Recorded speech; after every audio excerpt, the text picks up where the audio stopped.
Bueno, damos gracias a nuestro buen Dios porque nos permite volver, ¿cierto?, a congregarnos después de un tiempo de descanso necesario, pero ya estamos con las fuerzas renovadas, ¿cierto?, para poder seguir luchando por el reino de Dios. Y quiero invitarlos a que primeros 3 versículos de Apocalipsis capítulo 20, una vez más. Vi a un ángel que descendía del cielo con la llave del abismo y una gran cadena en la mano, y prendió al dragón, la serpiente antigua, que es el diablo y Satanás, y lo ató por 1000 años, y lo arrojó al abismo, y lo encerró, y puso su sello sobre él, para que no engañase más a las naciones hasta que fuesen cumplidos 1000 años. Y después de esto debe ser desatado por un poco de tiempo. Hoy día vamos a hablar acerca del milenio. Y como introducción, haciendo un pequeño recuento de lo que vimos en nuestros últimos sermones de la serie Fundamento, dijimos que estudiar las últimas cosas, o como se le llama escatología, tiene mucha importancia en nuestra vida cristiana.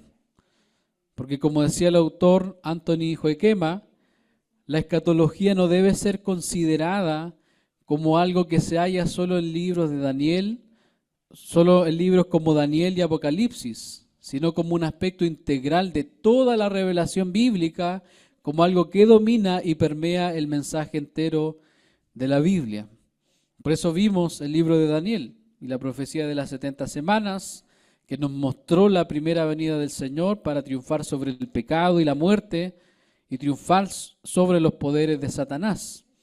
También vimos de forma general el libro de Apocalipsis, del que el autor Martin Lloyd-Jones, en su libro La Iglesia de los Últimos Tiempos, ha dicho: el Apocalipsis comienza con candeleros, luego habla de sellos, trompetas, copas, bestias y cosas semejantes.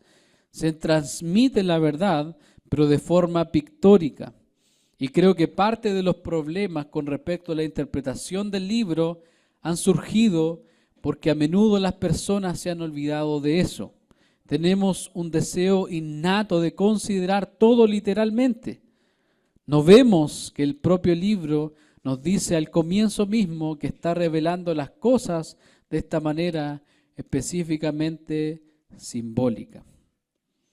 Y pensando en esto, es que hoy vamos a hablar de un tema que es muy importante, del que yo en lo personal, hermanos, no tenía mucho conocimiento hasta que llegué a la Iglesia Reformada, porque fue ahí donde el Señor fue abriendo mis ojos y mi mente a cosas que yo nunca había oído.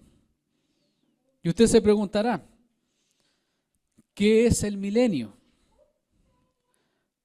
¿Alguno de ustedes ha escuchado hablar acerca del milenio antes? ¿Sí? Ya. Y uno se pregunta también por qué el Señor dejó este tema en las Escrituras. Eso es lo que vamos a aprender hoy día. Pero antes, les pregunto a todos ustedes, y ojalá me responda con una respuesta ahí fuerte. ¿Usted cree que el Señor Jesús volverá? ¿Amén? ¿Lo cree? Parece una pregunta absurda y obvia, pero hay algunos que dicen que Jesús ya vino en el año 70 y que ya todo se cumplió. Pero si usted recuerda el credo apostólico que recitamos siempre que tomamos la cena del Señor, hay una declaración que habla acerca de Jesús. Dice: fue crucificado, muerto y sepultado, descendió a los infiernos, al tercer día resucitó de entre los muertos, subió a los cielos y está sentado a la derecha de Dios Padre Todopoderoso. Desde allí ha de venir a juzgar a vivos y muertos. Todos los creyentes creemos en la segunda venida de Cristo. Y si hay alguien que no cree y niega eso, se sabe que no es creyente porque no profesa la fe en las Escrituras. Pero sí, un aspecto en lo que no todos están de acuerdo es, por así decirlo, cómo es el orden de las cosas para que ocurra la venida del Señor. Y aquí es donde entra en juego el concepto del milenio. Y va a cumplir un papel muy importante para definir qué es lo que nosotros creemos como iglesia acerca de lo que acontecerá en los tiempos finales hasta que lleguemos a ese día glorioso de la venida de nuestro Señor. Así que pongan mucha atención. Van a ver algunas cosas que usted va a escuchar y va a decir, ¿y eso qué es? ¿Se come? Pero no se asuste, ¿ya? Vamos a aprender todos, ¿ya?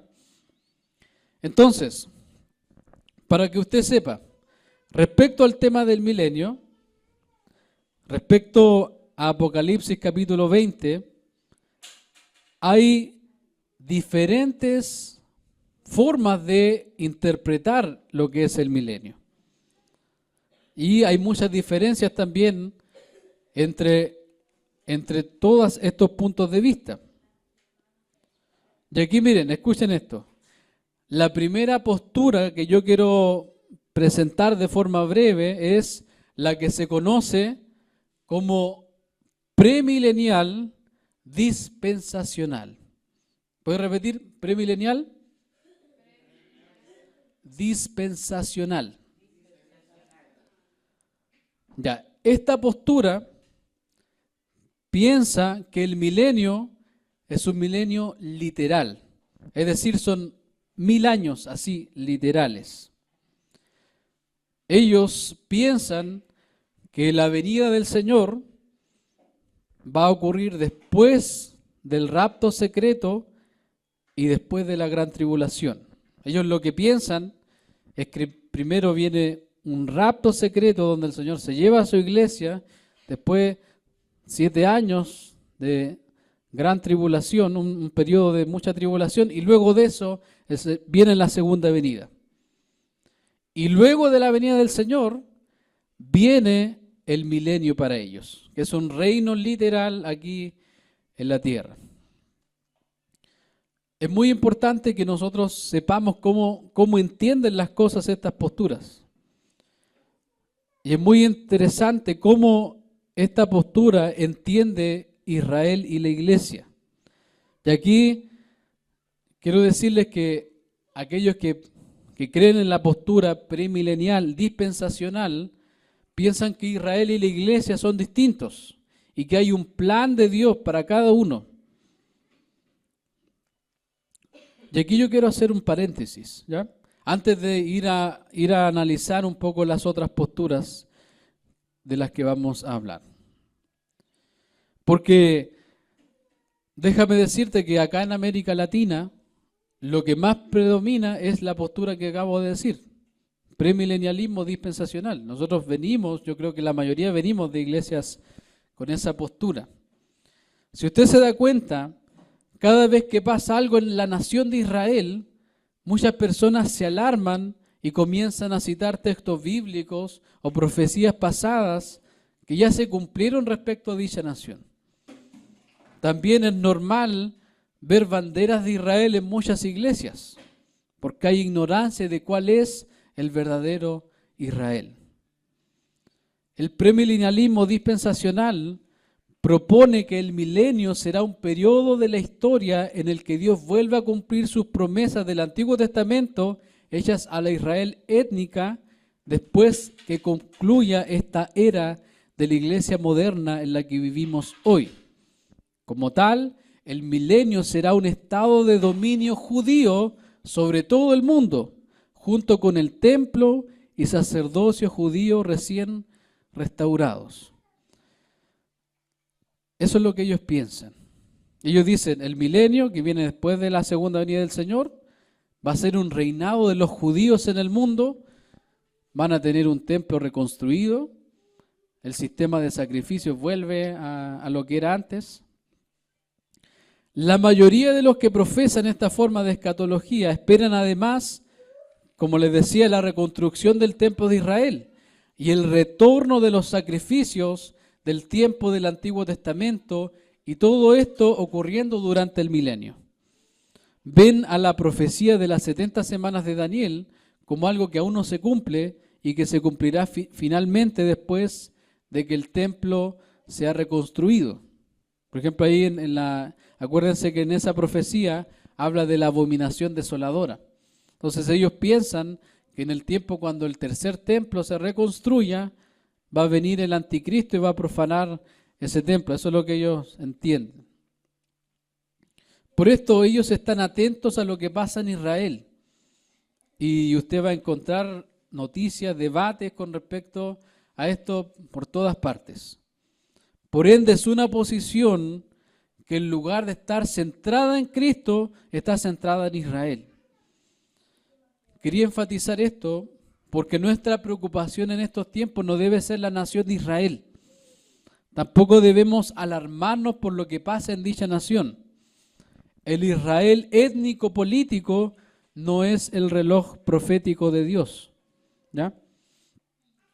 Creer eso es peligroso. ¿Sabe por qué? Porque nos convierte prácticamente en sionistas, luchando por un Estado judío independiente, apoyándolo en sus guerras y sus problemas. No somos sionistas. Nosotros no estamos luchando por Israel, por la nación de Israel. Miren lo que dice Bavinck en su dogmática reformada. Sea cual fuere el futuro político de Israel como nación, la verdadera iglesia, el pueblo de Dios, trasciende las fronteras étnicas. Eso usted lo tiene que tener clarísimo. Sea lo que pase con Israel allá en el oriente, la verdadera iglesia, el pueblo de Dios, trasciende las fronteras étnicas. La iglesia, el Israel de Dios, no tiene que ver con etnia, nacionalidad o descendencia sanguínea. Hemos aprendido esto cuando estudiamos Romanos y Gálatas. Y Dios en su plan eterno nos ha hecho saber que Israel como nación quedó al mismo nivel que cualquier otra nación gentil. ¿Por qué? Acuérdense que hace tiempo atrás aprendimos lo que era el bautismo de Juan. Era un bautismo ¿de qué? De arrepentimiento. Y de alguna forma el Señor le estaba comunicando que su tiempo se había acortado, que era el tiempo de que ellos se arrepintieran.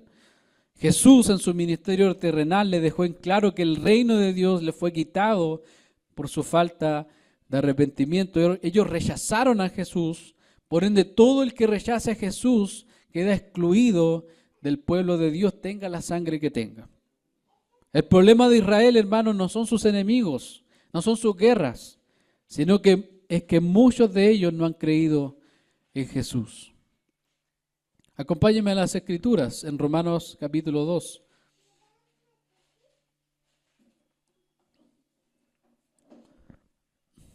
Acuérdense que estamos aprendiendo, ¿ya? Si usted tiene dudas, ahí podemos conversar después de que termine la predicación.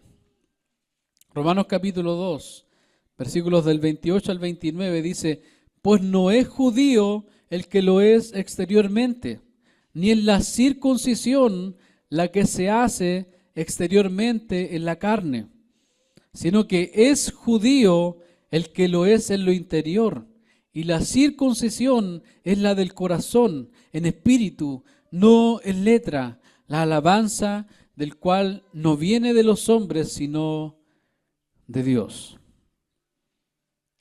¿Nosotros somos judíos? ¿Somos judíos nosotros? Espiritualmente. Nosotros somos judíos espiritualmente, porque aquí lo está diciendo la palabra del Señor. Dice, no es judío el que lo es exteriormente. Porque acuérdense, aunque nosotros seamos chilenos, nuestra ciudadanía no es de este mundo. Nosotros pertenecemos a la nación de Israel, pero no porque tengamos la visa, ¿cierto?, del país de Israel, sino porque pertenecemos a la iglesia, el Israel de Dios. Nosotros somos los verdaderos judíos. El problema de Israel y de cualquier otra nación es el problema de cada ser humano lejos de Dios, su enemistad contra Él. El pastor Natán Díaz señala: haber nacido judío no significa nada para Dios respecto a las promesas, porque es el verdadero Israel, la iglesia compuesta de judíos y gentiles, el que recibirá todas las cosas como herencia eterna, no por la nación en donde nace, sino por la fe y en la gracia. La diferenciación entre la iglesia, los santos de la tribulación y los habitantes no glorificados del reino milenial son categorías artificiales que no existen en el texto para describir a los escogidos. Dios tiene una esposa por un lado. Dios no tiene una esposa por un lado y una concubina o varias por el otro. No hay promesas que Dios haya de cumplir fuera de la fe puesta en Cristo. Es decir que podemos cantar las promesas del Señor mías son, no porque pertenezcamos a la nación política de Israel, sino porque pertenecemos al verdadero Israel de Dios, que es la iglesia que se compone de judíos, de gentiles, de todas las naciones que el Señor ha llamado. Además, Apocalipsis, el libro de donde leímos nuestro texto principal, no es contrario a hablarnos de que Israel es la iglesia, el pueblo de Dios. En primer lugar, el libro está escrito a las iglesias de Asia, como lo vemos en el capítulo 1, verso 11. Ahí se muestra la iglesia como los 7 candeleros, haciendo referencia a los utensilios que había en el templo de Jerusalén en su tiempo. Del inicio vemos que los candeleros que alumbran no solo eran estas 7 iglesias de Asia, sino la iglesia de todos los tiempos. Encontraremos también que se nos habla en Apocalipsis de los santos, de los que temen su nombre, como lo dice Apocalipsis 11, 18, haciendo referencia obviamente a la iglesia. En Apocalipsis 4:4 se nos habla de los 24 ancianos que tienen coronas. Claramente otra imagen de la iglesia triunfante de Dios, el pueblo de Dios compuesto por judíos y gentiles. También vemos otra representación de la iglesia. ¿Ha escuchado usted hablar de los 144,000 sellados? Es un número simbólico, porque no pueden ser 144,000, ¿cierto? Muy pequeño el número. Acuérdense que Apocalipsis está lleno de simbolismos. Bueno, si usted lee ahí Apocalipsis capítulo 7, dice que estos hombres, estos 144,000, son sellados en la frente, es decir, son sellados como propiedad de Dios. Pertenecen a las 12 tribus de Israel, es decir, pertenecen a la iglesia, son verdaderos judíos, son siervos de Dios, son vírgenes, que significa que son puros al no contaminarse con la idolatría. Así es la esposa del Cordero, así es la iglesia. Están sobre el monte de Sión, reinan con Jesús, cantan un cántico nuevo, siguen al Cordero a donde sea, son sin engaño y sin mancha. Son las iglesias, esos somos nosotros, son una representación de lo que es la iglesia. Esas son las características del pueblo de Dios. Acompáñenme a Apocalipsis capítulo 12.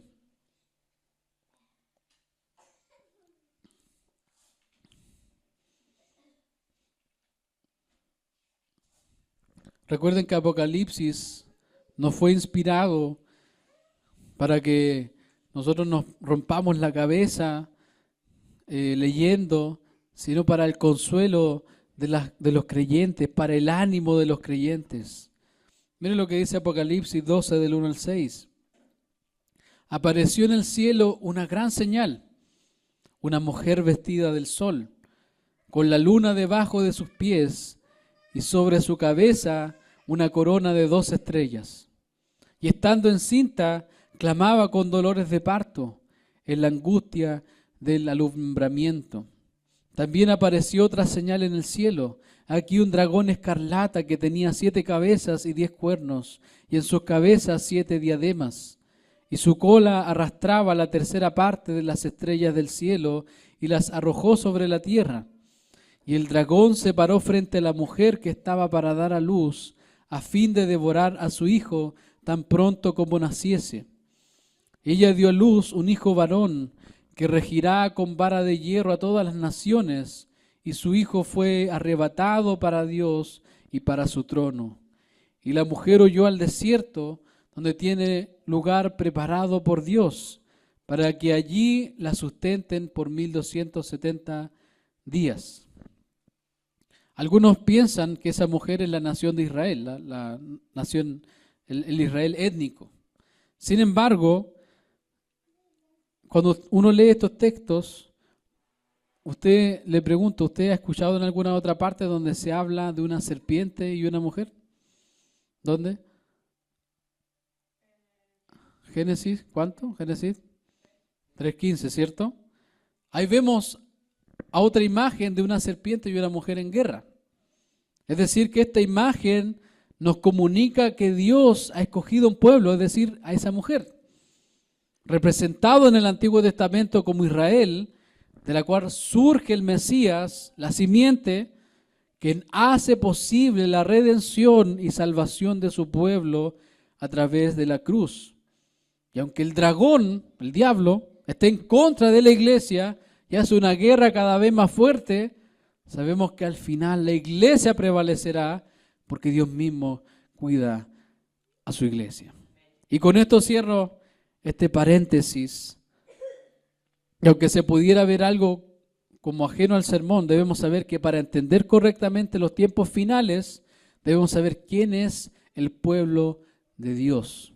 Si no, podremos incorrectamente nuestro foco en una nación y no veremos al verdadero pueblo multiétnico de Dios, quien recibe todos los beneficios de la sangre preciosa del Cordero de Dios. Así que si usted por ahí le sale, mire lo que está pasando en Israel, está listo el templo para ser reconstruido, mejor sáltese ese video, porque esas son cosas que no edifican. No que la profecía se está cumpliendo, lo que dice sobre Israel, que está listo ya. Si lo reconstruyen, bien, es un tema de ellos, pero eso nos va a afectar, no nos va a afectar a nosotros, porque Israel no es el reloj de Dios. El reloj de Dios es Cristo.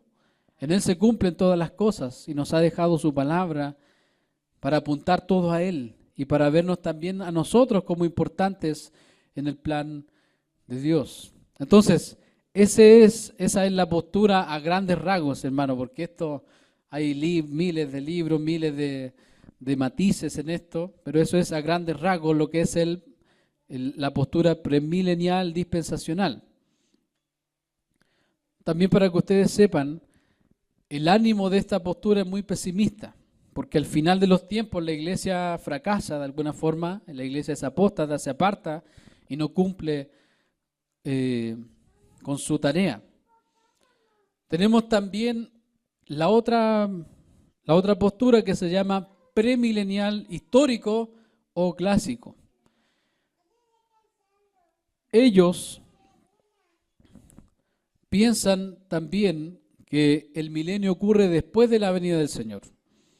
Ellos piensan que el milenio es un reinado político mundial en la tierra durante 1000 años. Para ellos, a diferencia de la otra postura, para ellos la venida del Señor ocurre después de una gran tribulación y ellos no separan el rapto de la venida del Señor. Para ellos son cosas que ocurren el mismo momento, por así decirlo. Para ellos también, ellos no separan tampoco, no tienen muchas diferencias con nosotros en el sentido de Israel y la iglesia. Ellos piensan que Israel y la iglesia son un solo pueblo. Ellos dicen que la iglesia es el nuevo Israel. Ellos también proponen un ánimo pesimista porque la iglesia se corrompe a medida que el mal aumenta. Y aquí es donde salimos de lo premilenial. Ahora entramos a las posturas que son como más parecidas, pero tienen diferencias también. Postmilenial, repita, postmilenial. Ellos no creen que el milenio sea literal, ellos no hablan de 1000 años literales. Ellos piensan en un milenio simbólico. Ellos piensan en Cristo gobernando desde su primera venida. Para ellos la venida del Señor ocurre después del milenio. Ellos también piensan que Israel es lo mismo que la iglesia. Creo que la principal diferencia entre lo que nosotros pensamos y lo que ellos piensan es que ellos sostienen un fin gradual del sufrimiento de la iglesia antes que Cristo regrese. Y donde ellos más apuntan es que ellos esperan una edad de oro de justicia en la tierra. Eso es lo que ellos esperan. Esa es como la principal diferencia entre la postura que vamos a explicar y la postura que ellos sostienen. Por ejemplo, y esto yo no voy a citar a ninguno de los que ellos, de los que proponen esta postura, porque como les digo, esto tiene muchos matices. Por ejemplo, hay un postmilenial que piensa una cosa, otro que piensa otra cosa, porque es muy variado esto. Pero por lo menos la mayoría de ellos están de acuerdo que el sufrimiento va a ir acabando y las naciones se van a ir convirtiendo al Señor y va a haber una era de oro, una edad de oro de justicia en la tierra, antes de que el Señor venga. Y al final, como la Escritura también lo dice, el diablo es soltado de nuevo, hay una gran guerra y después de eso viene el juicio final. Pero es interesante esta posición, es muy interesante. Y ahora aquí vamos a lo que nosotros pensamos, ¿ya? Acuérdense que esto es una pincelada de todo lo que, porque aquí hay mucho debate en esto. Y lo que quiero hacer ahora, hermanos, es que ustedes vean a través de la Escritura, y bueno, voy a obviamente citar a algunos autores, pero quiero que ustedes vean desde la Escritura lo que propone el amilenialismo. ¿Ya? Repita, amilenialismo. Amilenialismo. La verdad que la mayoría de los que creen en esto no les gusta el concepto amilenial. Porque, ¿qué significa una A delante de una palabra? Claro, es como que no cree en un milenio, ¿cierto? Claro, es sin. Por ejemplo, cuando decimos amoral, alguien que no tiene moral.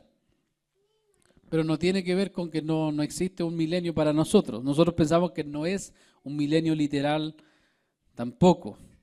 Otros lo llaman milenio realizado, ¿ya? Y aquí donde quiero que volvamos a nuestro texto bíblico para poder explicar bien lo que es nuestra posición respecto al milenio, ¿ya? Así que quiero que vayamos revisando los textos para que usted no piense que esto es algo que uno se inventó. Esto está de acuerdo a lo que por lo menos la mayoría de las iglesias presbiterianas creen, y también otras iglesias que son bautistas reformadas también, la mayoría están como en esta línea de amilenialismo. Pero vamos a ver qué dice la palabra. Y dice, Apocalipsis 20 del 1 al 3, vi a un ángel que descendía del cielo. Ahí usted tiene una imagen ahí. Es una imagen generada con inteligencia artificial. Yo le dije a una inteligencia artificial, dibuja a un ángel descendiendo del cielo con una llave. Y eso fue lo que hizo la inteligencia artificial. Son cosas que uno puede usar. Bueno, dice, vi a un ángel que descendía del cielo con la llave del abismo y una gran cadena en la mano.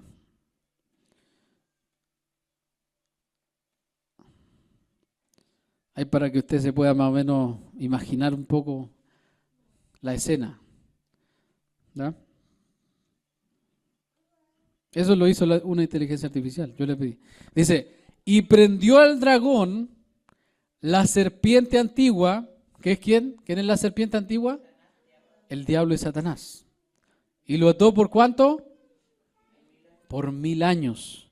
Y lo arrojó al abismo y lo encerró. Aquí parece que tengo una imagen de una serpiente en un abismo. Es bien, como bien tenebrosa. Pero ahí esa es como una serpiente eso es lo que uno puede imaginarse al leer, ¿cierto?, la palabra del Señor. Pero déjenme volver a la otra imagen del ángel, ¿ya? Dice, y lo arrojó al abismo y lo encerró y puso su sello sobre él. ¿Para qué? ¿Qué dice el texto? Para que no engañase más ¿a quiénes? Que dice a las naciones, hasta que fuesen cumplidos 1000 años, y después de esto debe ser desatado por un poco de tiempo. ¿Ya? Y aquí, hermanos, aquí vemos que el diablo es atado por 1000 años. Y usted se preguntará, ¿cuándo comienzan estos 1000 años? ¿La Biblia arroja más pistas sobre esto? Y aquí acompáñenme a Mateo 12, porque hermanos, si usted pone atención a esto, usted se va a gozar conmigo. Mateo 12, 22. Porque estas son joyas, hermanos, joyas que quizás para ustedes estaban ocultas, pero que hoy día el Señor va a abrir este cofre del tesoro para su vida.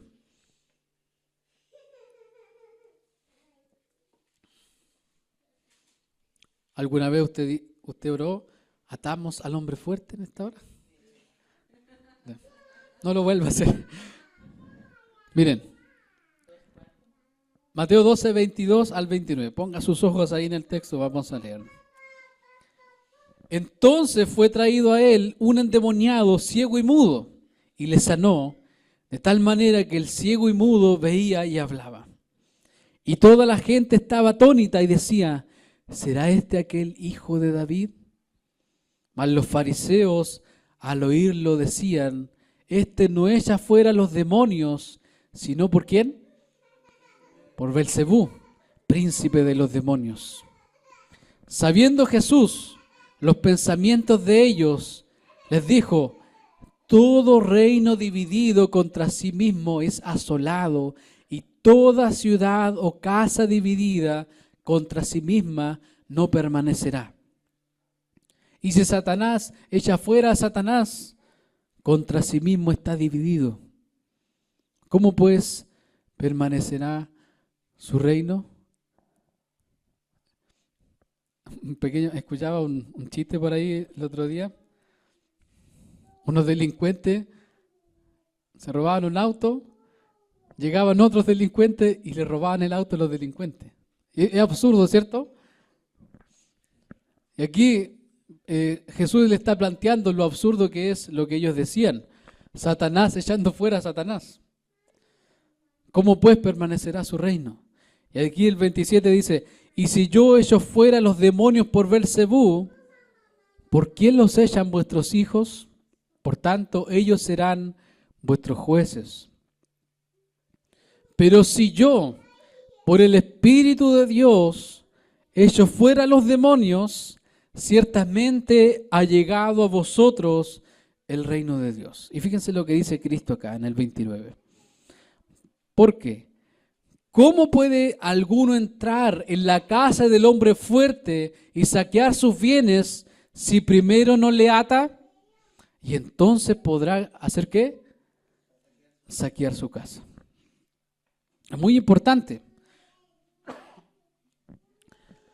este texto porque una de las primeras declaraciones de Jesús al iniciar su ministerio después de su bautismo y después de ser tentado por el diablo en el desierto fueron, ¿saben cómo él comenzó a predicar? Mateo 4:17. Fíjense lo que Jesús dijo.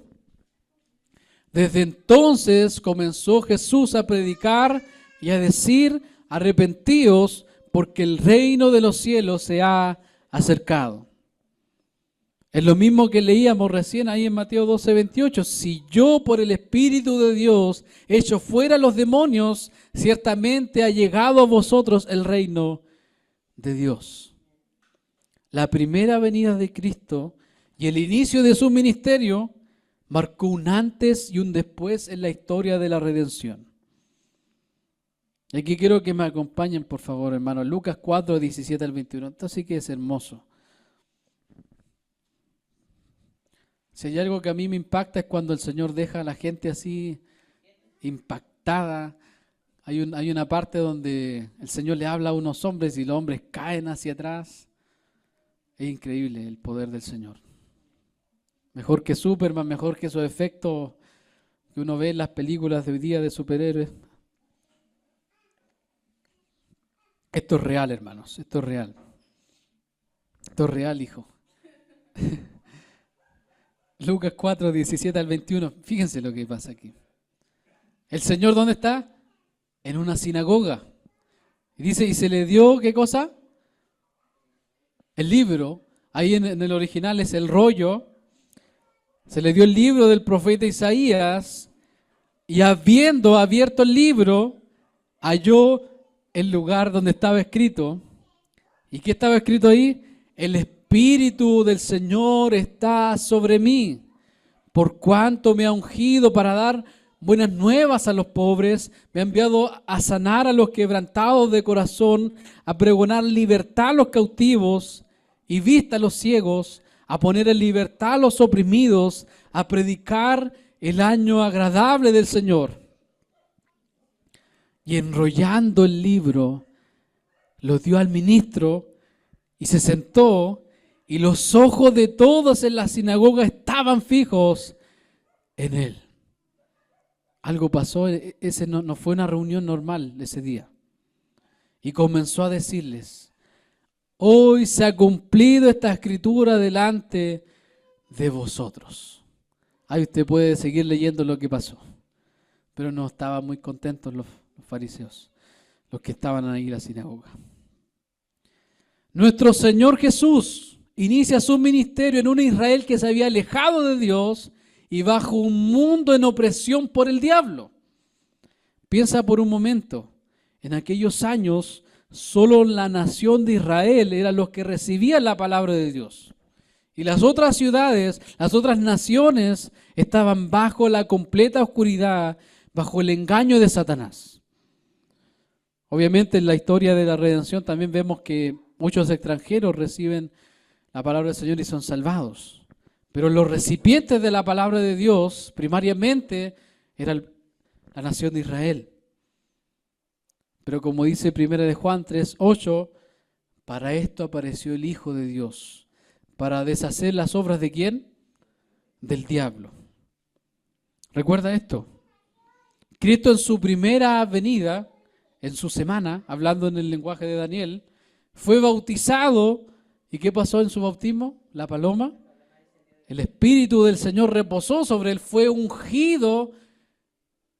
¿Y qué hizo después de su bautismo? ¿A dónde fue el Señor? ¿Fue a predicar al tiro? Al desierto. El mismo Espíritu lo llevó ¿a dónde? Al desierto. Allí fue tentado por el diablo, pero lo derrotó. Y luego inició su ministerio para sanar a los quebrantados de corazón, pregonar libertad a los cautivos, dar vista a los ciegos, poner en libertad a los oprimidos, predicar el año agradable del Señor. ¿Se acuerdan de Juan el Bautista? ¿Qué le pasó a Juan el Bautista? Ese es el final. Pero antes de eso fue encarcelado, ¿cierto?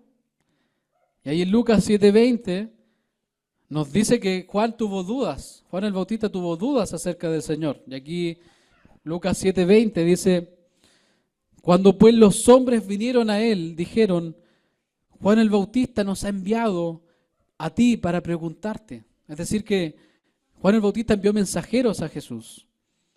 Y le preguntaron: ¿eres tú el que había de venir o esperaremos a otro?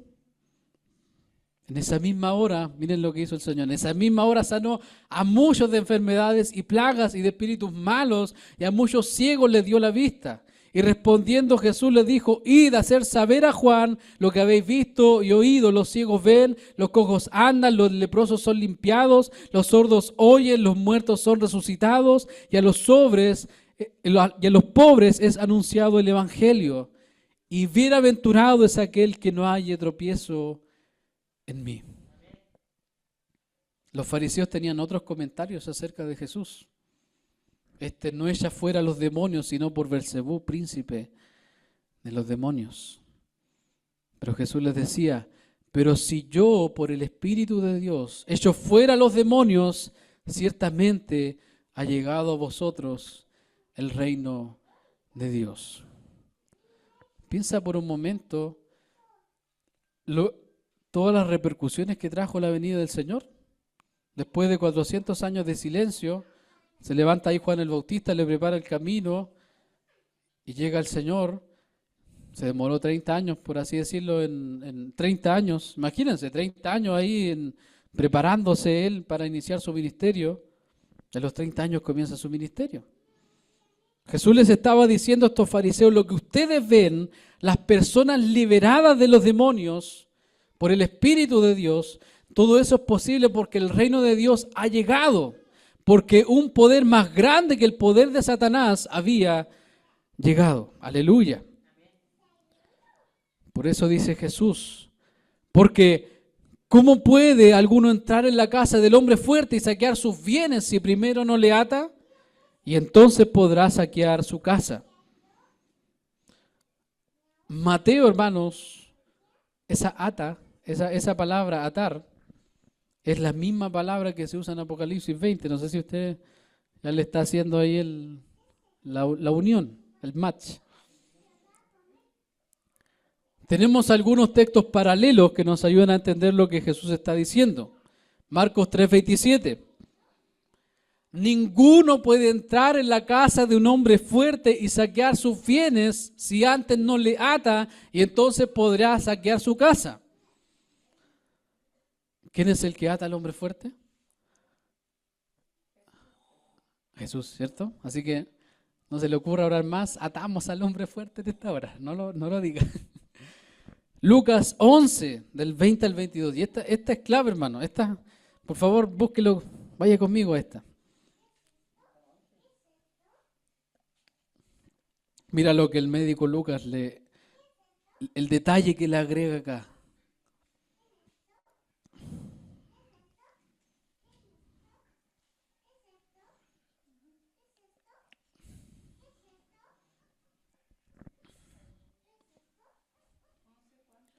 ...20 al 22.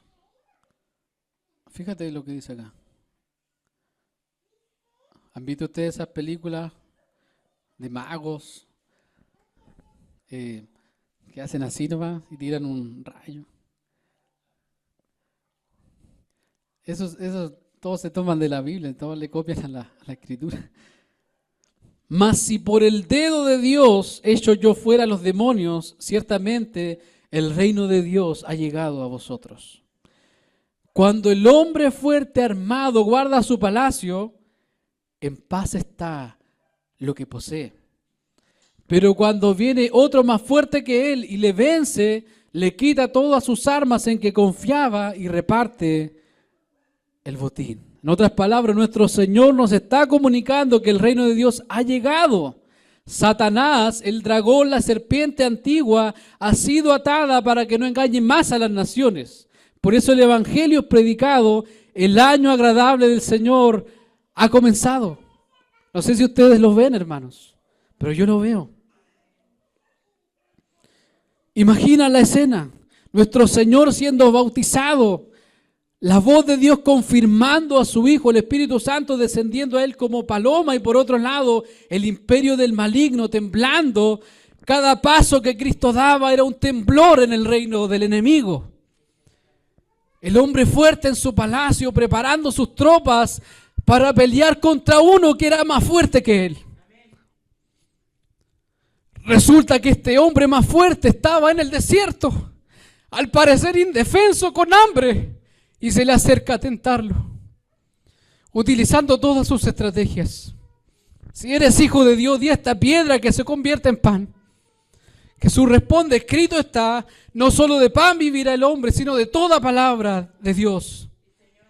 Este hombre fuerte también lo llevó a un alto monte y le ofreció todos los reinos de la tierra a cambio de adoración. Jesús le dijo, vete de mí, Satanás, porque escrito está, al Señor tu Dios adorarás y a Él solo servirás. Más adelante en Lucas 10, el Señor da una misión a 70 hombres para que predicaran el Evangelio. Ahí en el versículo 8 dice, en cualquier ciudad donde entréis y os reciban, comed lo que os pongan delante y sanad a los enfermos que en ella haya, y decirles, se ha acercado a vosotros el reino de Dios.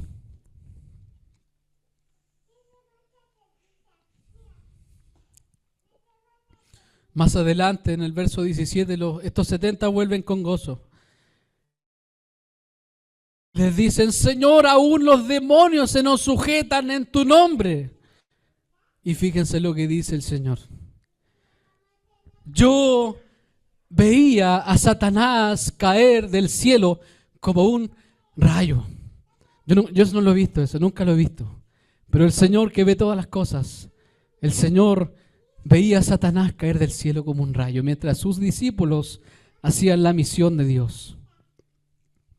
Calvino comenta: el trueno del Evangelio hace que Satanás caiga como un rayo, porque expresa el poder divino y asombroso de la doctrina que derriba de una manera tan repentina y violenta al príncipe del mundo, armado con fuerzas tan abundantes.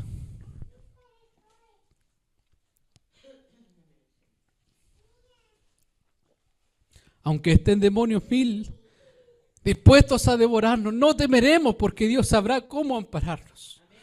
Aleluya. Gloria a Dios. Por lo tanto, hasta ahora podemos decir lo siguiente: la atadura de Satanás por 1000 años, y repito que no son 1000 años literales, sino un largo periodo de tiempo, es lo que Jesús hizo al inicio de su ministerio. Anthony Joiquema señala: la atadura o el encadenamiento de Satanás, que se describe en Apocalipsis 20 del 1 al 3, significa por lo tanto que durante la era del Evangelio en la que ahora vivimos, la influencia de Satanás, aunque ciertamente no aniquilada, está restringida de tal manera que no puede impedir la difusión del Evangelio por las naciones del mundo. El pastor Sugel Michelin, que igual es amilenialista, él decía que el diablo ahora es como un perro con una correa, pero un perro con una correa igual puede hacer daño, ¿cierto? Un perro atado también puede hacer daño, pero es un perro desarmado, ¿cierto? Vemos que el diablo, ¿cierto?, sigue haciendo un par de cosas, pero el diablo no ha detenido la obra misionera. O sea, pensemos solamente en cómo el Evangelio llega desde Israel hasta Chile, porque el diablo, a pesar de que las Escrituras nos dicen que el mundo entero está bajo el maligno, nada va a detener la obra del Señor. Nada puede detenerlo. Juan 12, 31 al 32. Ahora es el juicio de este mundo. Ahora el príncipe de este mundo será echado fuera. Y yo, si fuere levantado de la tierra, a todos atraeré a mí mismo. La cereza del pastel de la destrucción de Jesús a Satanás es su cruz, porque luego de morir en la cruz, Él resucita. Y con el diablo atado, con su poder restringido, no puede impedir el avance de la obra misionera. Por eso, después de que el Señor resucitó y antes de ascender, ahí en Mateo 28, 19, Mateo 28 del 18 al 19, Jesús se acercó y les habló diciendo: toda potestad me es dada en el cielo y en la tierra. Por tanto, id y haced discípulos a todas las naciones. Piensa, hermano, tan solo por un momento en los que recibieron esta carta, las iglesias que recibieron esta carta. En primer lugar, la iglesia de Asia Menor. La mayoría de ellos sufría persecución. Y qué mayor consuelo que el Señor nos diga: a pesar de la persecución, a pesar del sufrimiento, nadie va a detener mi obra. Nadie lo puede detener. El diablo ha sido atado. El poder del diablo ha sido restringido. Y eso nos debe dar consuelo a nosotros. Porque a pesar de que el diablo viene con sus tentaciones, con sus mentiras, pero el diablo no puede tocar nuestra fe. El diablo no puede tocar nuestra fe. Y aquí, hermanos, termina la primera parte de este sermón.